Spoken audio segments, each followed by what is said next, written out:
Hello and welcome to a short video on how you can use Sownata to gain insights into your Twitter data. So fire up Sownata and switch to the import view in the bottom right. Swipe through the different imports until you get to Twitter. Twitter makes it very easy to import our data. We use the REST API, so I can just tap the connect button. I can log into Twitter and basically tell it to give Sownata access to my data. So Sownata pulls in your data from Twitter, it gives you some updates as it works. It doesn't take too long for me, I don't use Twitter all that much. When it's finished, it should give me a nice summary of what it's imported. A little beep there to let me know that I've logged into. Two new links have appeared here, these view dashboard links. These will switch me to the dashboard view in Sownata and automatically show me something that I might find interesting about my Twitter data. So I'm going to start by tapping on this view Twitter usage. So this dashboard is showing me all of my Twitter interact events by type for all time.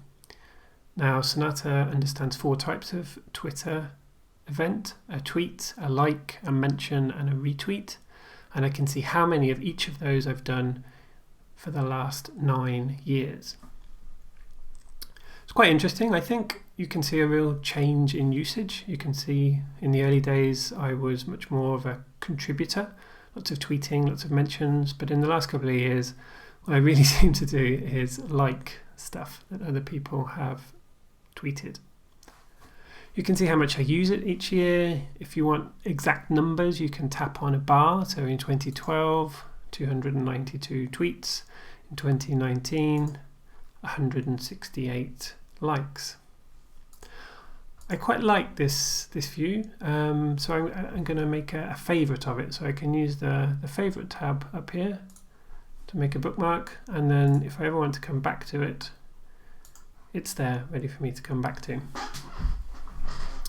Now I want to see what else is in my Twitter data I might find interesting, so I'm going to use the interactive chart title to navigate around my data.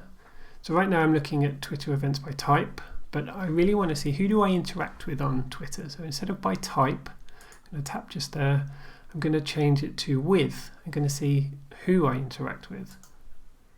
That will update the chart, and instead of showing me by type, it will show me by user. Now the first thing to notice in this chart is that the legend is sorted. So it will show me the top 10 users, and then all of the users will be bundled into an other group. So every year the one I use the most is other, which means I interact with a lot of people on Twitter. But this chart is telling me that Jacob is the person I've interacted with the most. Now I can see that most of that interaction was back in the early days. Same for Sarah, but Thomas is someone that I've interacted with much more in the last couple of years. And if you remember the previous chart, Thomas, I'm obviously liking his stuff more, whereas Jacob and Sarah, I must have been tweeting or getting mentions from them. So this chart is pretty interesting too. And I can kind of navigate around the data however I see fit. So let's say I want to just take a look at last year instead of all time. So again, tap on my interactive chart, interactive label. Instead of all time, I can click on last year.